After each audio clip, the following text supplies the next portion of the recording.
మన పెద్ద నాయకుడి యొక్క జన్మదినం వచ్చింది. ఈ జన్మదినం ఈ ఎలక్షన్ కోడ్ కూడా కాస్త అడ్డం వచ్చింది. అయినా మా శాంతం ఒప్పుకోవాలా. మనం చేయాల్సింది ఏమైనా సురేష్కి ఫోన్ చేయి, అందరికి ఫోన్ చేయి. ప్రభాకర్ రెడ్డి గారికి ముందుగా చెప్పాను, తర్వాత సురేష్ గారికి రిక్వెస్ట్ చేసిన అయినా ఖర్చులైనా బొచ్చులైనా మనం చేయాల్సిందే అని చెప్పి మా శాంతమ్మ ఏర్పాటు చేసినటువంటి చంద్రబాబు నాయుడు గారికి జన్మదిన శుభాకాంక్షలు మరీ మరీ మరీ మరీ మరీ మనం చెప్పుకోవాల్సిన అవసరం ఎంతైనా ఉంది. కాబోయేటటువంటి ముఖ్యమంత్రి, మన రాష్ట్రాన్ని కాపాడవలసిన మా ముఖ్యమంత్రి, రాష్ట్రం ఎండిపోయి ఉంది, ఎండిపోయిన రాష్ట్రాన్ని చిగురించేటట్టు చేయాల్సిన ముఖ్యమంత్రి మన చంద్రబాబు నాయుడు గారు. ఆయన 100 కాలాల పాటు చల్లగా ఉండాలని భగవంతుడిని మనం అందరం కూడా ప్రార్థించాలి. సురేష్ గారు అసెంబ్లీ అభ్యర్థిగా పోటీ చేస్తున్నటువంటి అభ్యర్థులు ఈరోజు చెంచిల్ బాబు యాదవ్ గారు వచ్చారు, మన మాజీ ఎమ్మెల్యే గారు విజయరామరెడ్డి గారు ఉన్నారు, మన మాజీ ఎమ్మెల్యే గారు వేణుగోపాల్ రెడ్డి గారు ఉన్నారు, మన వెంకటేశ్వర రెడ్డి గారు మరి కోవూరు, ఆయన మా పార్టీ సెక్రటరీ, మరి వేదిక మీద ఉన్నటువంటి పెద్దలు, ఇంకా వేదిక మీద ఉన్నటువంటి పెద్దలు, ఈ రోజు ఈ కార్యక్రమానికి వచ్చినటువంటి మహాశైలందరికీ నా నమస్కారాలు. ఈ దఫా గాని మనకు ముఖ్యమంత్రి చంద్రబాబు నాయుడు గారు కానీ కాకపోతే మన పని అయిపోయినట్టే. మనం ఆంధ్రప్రదేశ్ వదిలిపెట్టి పోవాల్సి వస్తుంది, వలస పోవాల్సి వస్తుంది. కొట్లాడుతుందా నమ్మనాయుడు ఎట్టైనా కొట్టుకుంటాం, అది వేరు.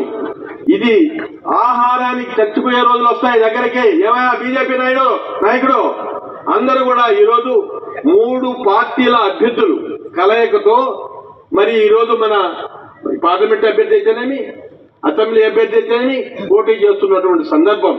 3 పార్టీలు ఒకటే మనం మంచి మెజార్టీతో మన అభ్యర్థులను గెలిపించుకోకపోతే మన చేతగానితనం కూడా అనుకుంటారు. అదే కాదు, ఈ దఫా గాని మనం గాని ముఖ్యమంత్రిని మార్చుకోకపోతే ఇతర రాష్ట్రాల వారు మనల్ని ఏమనుకుంటారు తెలుసా? ఈ ఆంధ్ర రాష్ట్రం వాళ్ళు అతనికి డబ్బులు ఎక్కువ ఉన్నాయి జగన్మోహన్ రెడ్డికి. మన చంద్రబాబు నాయుడు గారిని ముఖ్యమంత్రి చేసుకోకపోతే డబ్బులకు అమ్ముడు పోయినారు ఆంధ్రప్రదేశ్ ప్రజలు అని అనుకుంటారు. ఇది గుర్తుపెట్టుకోండి, ఇది చాలా పెద్ద పాయింట్.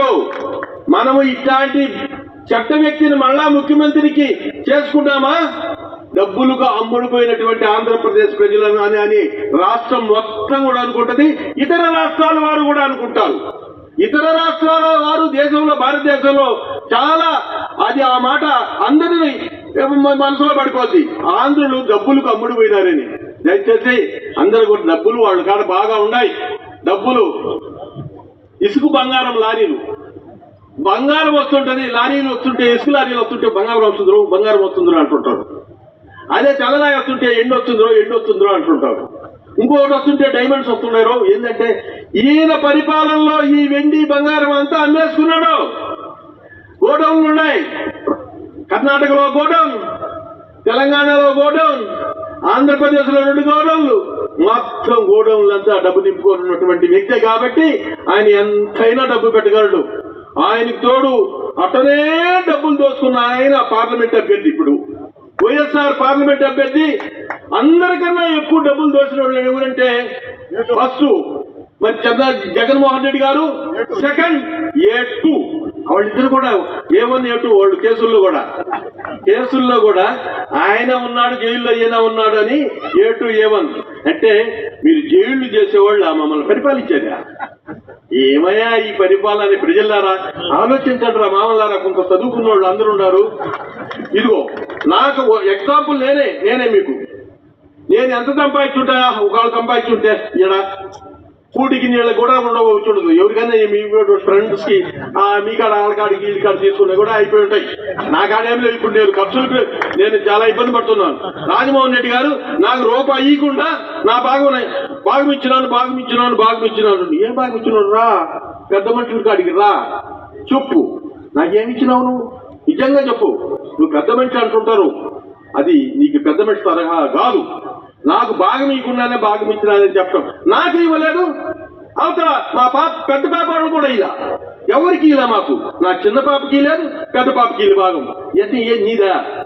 మేము చెప్పాం చంద్రబాబుకి ఇచ్చివయా మాకు ఇచ్చివయా నువ్వు నీ కాడు ఆస్తి మా ఆస్తి అమ్ముకొని మీరు ఎలా ఎలక్షన్లు చూసుకుంటున్నారు ఇప్పుడు.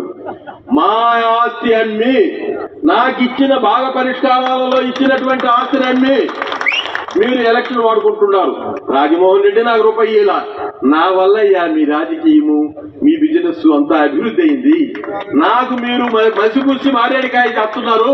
నాకు ఒక్క రూపాయి ఇప్పటికే ఏమయ్యా రెండో పెళ్లి చేసుకుంటే ఏమయ్యా ఏమైంది నీకేమైంది? నాకు ఓపుకుంది నేను చేస్తున్నాను నీకేమి మీదేం పోద్దని 2 పెళ్లిళ్ళు 3 పెళ్లిళ్ళు 4 పెళ్లిళ్ళు చేసుకున్న ముఖ్యమంత్రులు లేరా, ఎమ్మెల్యే లేరా, మంత్రులు లేరా?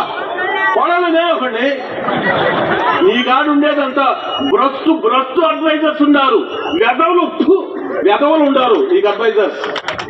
నీ పేరు ఖరాబ్ చేశారు. కుటుంబాన్ని నాశనం చేసినటువంటి సలహాదారులు ఉంటారు. ఉదయగిరిలో ఉన్నారు ఒకడు ఇద్దరు, అప్పుడు వాడు కూడా దుత్తలు రోడ్డు ఒకడు అంటే విజయనారెడ్డి కోపం వస్తుంది. అందుకని ఇట్టాటోళ్ళు సలహాదారులను పెట్టుకొని మన కుటుంబం పేరు ఖరాబ్ చేసుకుంటావా? నేను శాంతమం చేసుకున్న దాని వల్ల ఖరాబ్ కాలా నీకు? నీ చేతగాని మాటలతో ఖరాబ్ అయినావు. నీకు చేతగాని సలహాలు ఖరాబ్ అయినారు ఆ కుటుంబము. నీకేమయ్యా నాకు రూపాయి ఇవ్వకుండా నాకు ఇచ్చేదానికి నీకెందుకు? ఏమైందని మీకు తెగులు ఫస్ట్ వాడు చెడిపోయినాడే పెద్ద మనుషులు కాడ.